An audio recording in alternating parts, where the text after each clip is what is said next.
नमस्कार मित्रों, आप एसएनपी न्यूज देख रहे हैं। बताने कि हमारे साथ आज मौजूद हैं झारखंड पुलिस के पूर्व थाना अध्यक्ष, जो लगातार कई थानों में, दर्जनों थानों में अध्यक्ष के रूप में कार्यरत किए हैं और लगातार कई वर्षों से समाज का सेवा भी करते आ रहे हैं। आइए इनसे जानते हैं, अभी बिहार विधानसभा चुनाव भी होने वाला है, उस पर कुछ विशेष चर्चा करेंगे और जानेंगे कि बिहार में इस बार किसकी सरकार बनने वाली है और बिहार की राजनीतिक किस तरह की होने वाली है। स्वागत है सर। धन्यवाद। सर, आप काफी दिन झारखंड पुलिस में सेवा दिए हैं सर, क्या कुछ कहेंगे? देखिए, पुलिस सेवा हमारे लिए बहुत ही गौरव का विषय था। मैं पुलिस सेवा के क्रम में कई दफ़ा ऐसा हुआ कि जनता की सेवा के लिए लोगों की जान बचाने के लिए अपराधियों का पीछा किया और कई बार जान का जोखिम भी दिया। और वो एक ऐसा वक्त होता था, आनंदमयी वक्त होता था, जब ऐसा महसूस होता था कि अपराधियों का पीछा करने में जो आनंद आता था वो बड़ा ही एडवेंचरस लाइफ था। और ऐसा महसूस होता था कि काश हम लोगों को अपराधियों का पीछा करते हुए जनता की सेवा में अगर शहादत देने का भी मौका मिलता तो ये हमारे लिए सौभाग्य का विषय होता। इस क्रम में हमने सामुदायिक पुलिसिंग, हर एक की जाति धर्म समुदाय में घुसकर पुलिसिंग और सेवा देने की बात समर्पण भाव से करता आया। क्षेत्र की जनता को, चाहे वो कानून व्यवस्था हो, सुरक्षा व्यवस्था हो, विधि व्यवस्था हो, यानी जिस तरह की आवश्यकता पड़े, चाहे वो अपराध नियंत्रण हो, तो हर लेवल से अपने आप को वहां पर खड़ा पाया। और थाना का जो सौंदर्यीकरण होता था, मैं जाति के साथ जन सहयोग से उसको किया करता था। और जनता के बीच में हर एक तबके, चाहे वो शिक्षक वर्ग हो, अधिवक्ता वर्ग हो, एनजीओज के लोग हों, छोटे तबके के लोग हों, सारे की पार्ट पार्ट में और फिर ज्वाइंट करके मीटिंग किया करता था और उनके बीच में पुलिस की ऐसी उपस्थिति दर्ज करता था जैसे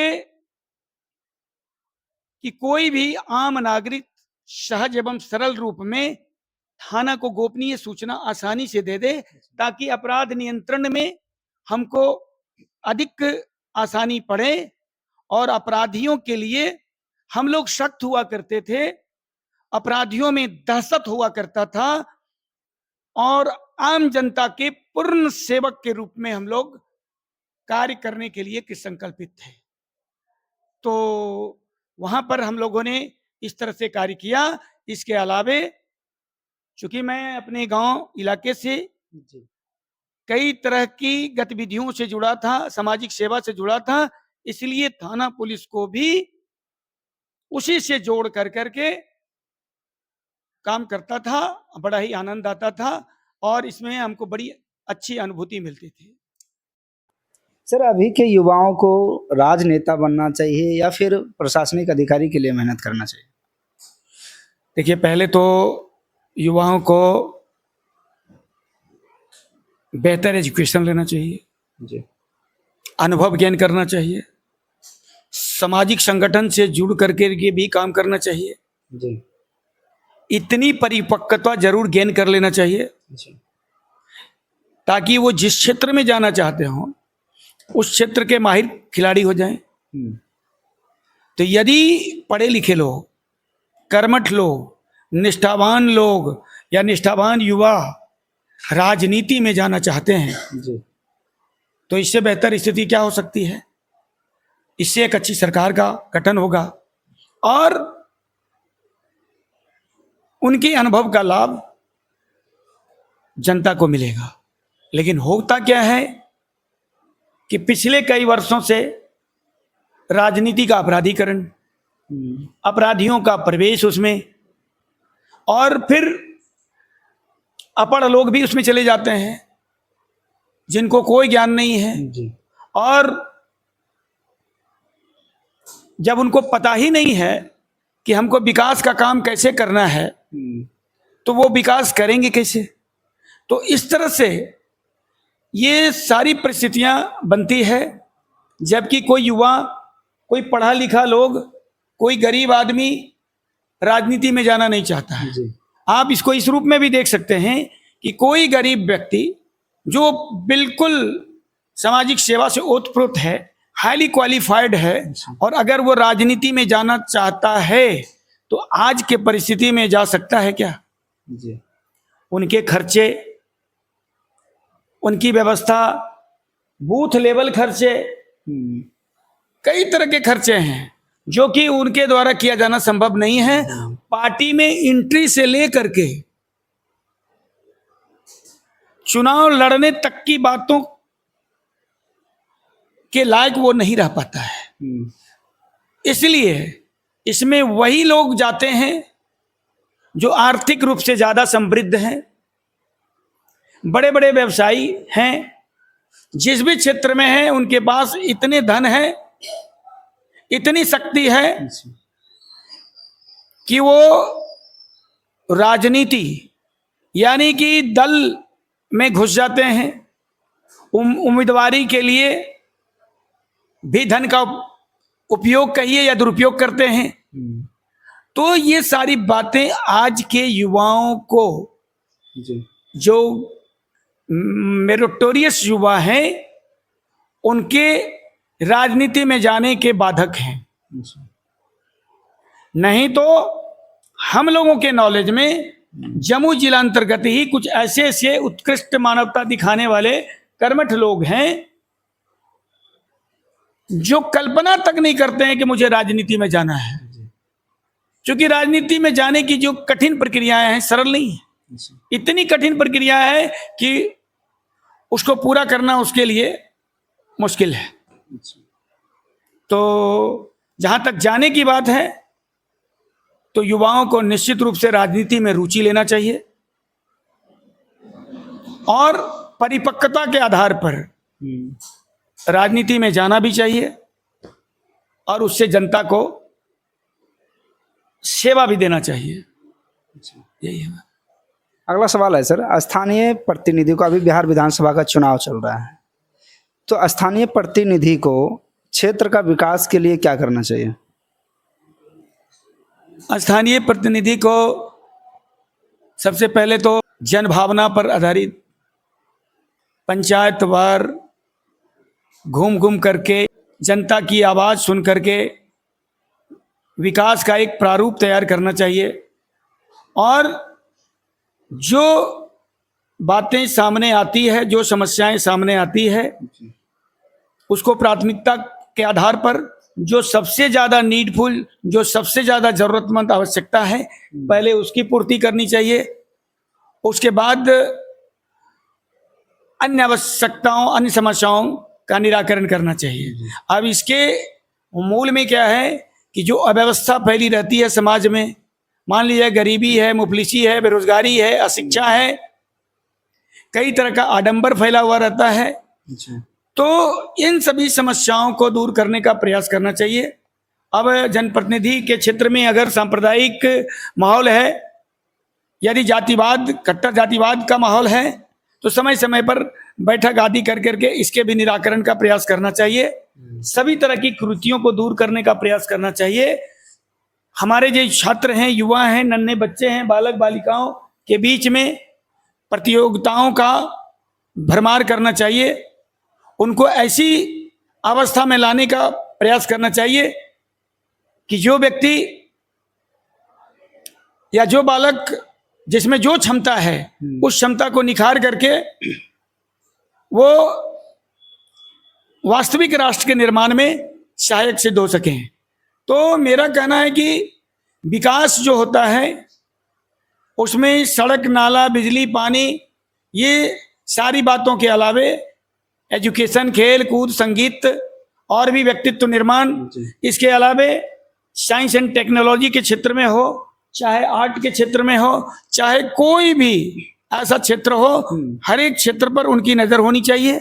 कोई आदमी एक्सीडेंट कर गया, कोई आदमी को चिकित्सीय सुविधा की आवश्यकता है, ज्यादा नीडफुल है, वैसे और स्वस्थ लोगों के प्रति सहानुभूति रहनी चाहिए, उसको कहाँ से एड मिलना चाहिए उसके प्रति इनको संवेदनशील होना चाहिए।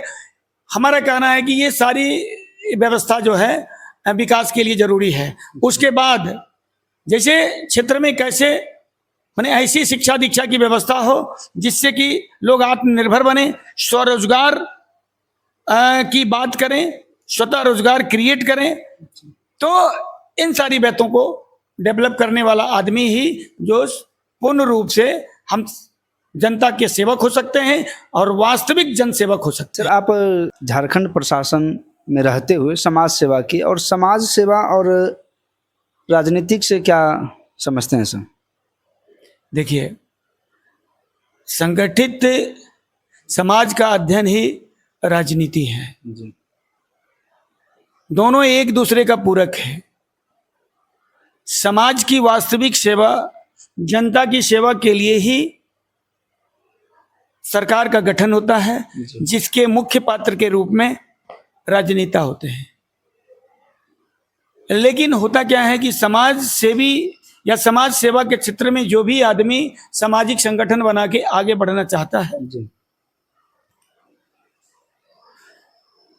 तो व्यवहारिक रूप में यही होता है कि राजनेता लोग जो हैं, क्षेत्र के स्थानीय नेता, छोटभैये नेता, जैसे मुखिया हो गया, वार्ड सदस्य हो गया, विधायक हो गए, मंत्री हो गए, जिला परिषद हो गए, जिस भी लेवल के लोग हैं, अगर किसी की लोकप्रियता बढ़ रही है सामाजिक संगठन के कार्यों से, तो उनके पीछे पड़ जाते हैं। काश कि सामाजिक संगठनों से मिल करके और एक सामंजस्य स्थापित कर करके यदि वो काम करें, तो सरकारी व्यवस्था के तहत जितना वो विकास करेंगे, उसके अलावे सामाजिक व्यवस्था के तहत भी समाज के साथ जुड़ करके भी बेहतर से बेहतर कार्यों का निष्पादन और समाधान किया जा सकता है। बिहार विधानसभा चुनाव होने वाला, सर क्या लगता है कि इस बार बिहार में किसकी सरकार होगी? बिहार में कई अन्य पार्टियां अपने स्तर से काम कर रही है, क्या लगता है किनका क्या होने वाला है इस बार? देखिए, मुख्य रूप से तो एनडीए महागठबंधन और पीछे से जन सुराज दिख रहा है। जी तो जन सुराज की एंट्री से दोनों महागठबंधन और इंडिया दोनों दलों में खलबली मची हुई है। जी इसके पहले आज से 15-20 दिन पहले हम लोगों को लगता था कि एनडीए पूर्ण बहुमत से सरकार बना लेगी। महागठबंधन भी अपने मुस्लिम और यादव के समीकरण, जाति समीकरण को विशेष आधार मान करके और अन्य जातियों को भी अपनी ओर साधने का, आकर्षित करने का प्रयास करते नजर आई। कई ऐसे प्रलोभन, माई बहन योजना और 20 लाख 25 लाख युवाओं को रोजगार देने की बात कह कर करके अपने और आकर्षित करने का प्रयास किया। इधर एनडीए के लोगों ने भी कई योजनाओं को उतारा और अभी बहुत महिलाओं से लेकर के सब तरह के तबके के लोगों को लाभान्वित किया है। इस बीच में जन सुराज ने भी रोजगार योजनाओं की गारंटी, युवाओं को बाहर जाने नहीं देंगे, यहीं पर हम रोजगार की व्यवस्था करेंगे, महिलाओं को 4% पर इनकी सुविधा देंगे और भी इस तरह से पेंशन 2000 रुपया कर देंगे वृद्धा पेंशन को।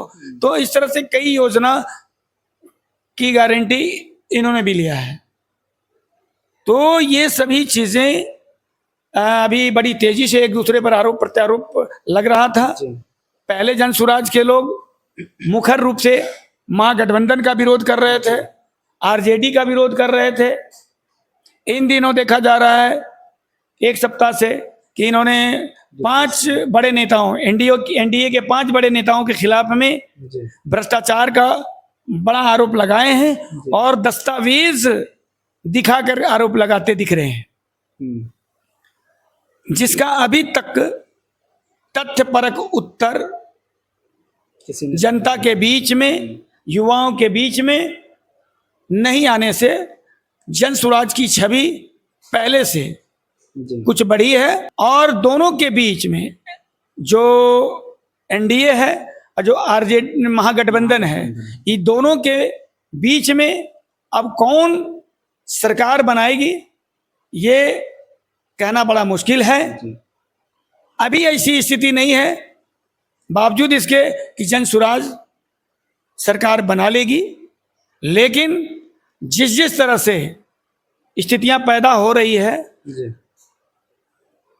अगर इसने कोई ऐसा लहर बना दिया तो यह कहना भी मुश्किल होगा। जी लेकिन आज की परिस्थिति में यही दोनों आदमी आगे हैं, महागठबंधन और एनडीए जो दिखता है। जी तो मेरे ख्याल से जो आरोपित हैं, जी जनसुराज ने जिन पर आरोप लगाया है, उनका अगर तथ्यपरक जवाब आ जाता है तो यहाँ के युवा, यहाँ की जनता को अगर एनडीए के नेता संतुष्ट कर पाते हैं जी तो फिर स्थिति फिर उनकी और बेहतर हो जाएगी। तो क्या लगता है कि एनडीए और महागठबंधन पे जन स्वराज भारी पड़ने वाला है? नहीं, देखिए, लोकप्रियता की बात करें तो अकेला प्रशांत किशोर जी का की लोकप्रियता कुछ इन दिनों बढ़ी है। जी क्या सर, आप प्रशासनिक अधिकारी से निर्मित होने के बाद और समाज सेवा करने के साथ साथ क्या कभी आप किसी पार्टी में शामिल हुए? देखिए, पार्टी में अब हम लोग तो चूंकि जब तक पुलिस सेवा में थे, जी सरकार की नीतियों का पूरा पालन करते थे। जो दिशा निर्देश मिलता था जी उसके आधार पर हम लोग काम करते थे। अब किसी पार्टी को अगर वोट देना है, समर्थन करना है जी या किसी ऐसी बात को करना है तो प्रशासनिक जितने पदाधिकारी हैं उनकी अपनी गोपनीयता रहती है। वो इस बात को डिस्क्लोज नहीं करते हैं और उन्हें करना भी नहीं चाहिए कि मैं इस दल में हूँ, मैं उस दल में हूँ। हम लोग सभी दल में हैं और जो दल जनता की सेवा में सबसे अग्रणीय रोल में रहेगा, हम लोग का समर्थन उसी दल का होगा। अंत में जमुई की जनता को क्या कहना चाहेंगे, वोट किस आधार पे करना चाहिए? देखिए, जो आपके लिए, जो जनता के लिए वास्तविक जननायक है, वास्तविक जनसेवक है, जो आपके लिए सहज एवं सरल रूप में उपलब्ध हो, जो आपके तकलीफ, दुख, दर्द, हर तरह की परेशानियों में जब आप कॉल करते हैं, यदि वो अवेलेबल है तो स्वयं, और अगर नहीं अवेलेबल है तो उस जनप्रतिनिधि की टीम आपसे मिल करके आपके दुखों का हरण करता हो। आपको शिक्षा से लेके, स्वास्थ्य से लेके, आपके बाल बच्चे से लेके, आपके परिवार के लिए जो सोचता है, आपके क्षेत्र के विकास के लिए जो सोचता है, वैसे नेताओं को ही आप वोट दीजिए। चूंकि ये चुनावी माहौल जो होता है ये 5 साल के बाद आता है और आप कोई भी ऐसा, चूंकि आपको ऐसा कई बार ऐसा ठगा महसूस करते होंगे कि आपने जिसको वोट दिया, आपने जिसको जिताया, उसी की ताकत के कारण आप दोहित भी हुए, आप प्रताड़ित भी हुए, आपको कोई सुविधा नहीं मिली। तो हमारा इसमें जनता से अनुरोध होगा कि आप अपने वास्तविक नेता को चुने। आप अपने वास्तविक नेता को, जो आपको हृदय से कहता है, किसी के प्रलोभन में नहीं आवे, कोई जाति पाति धर्म की राजनीति नहीं करें। कोई भी आदमी आपको भयादोहित करता है, उससे डरना नहीं है। और अगर लगता हो तो गोपनीय रूप से संबंधित जिला प्रशासन, कंट्रोल रूम और भी जहां आपको ने ऐसा लगता है तुरंत सूचना दें, ताकि आप स्वतंत्र, निष्पक्ष एवं बेहतर शांतिपूर्ण माहौल में अपने जन नेता को चुनने के लिए अपना मत डाल सकें। बहुत बहुत धन्यवाद।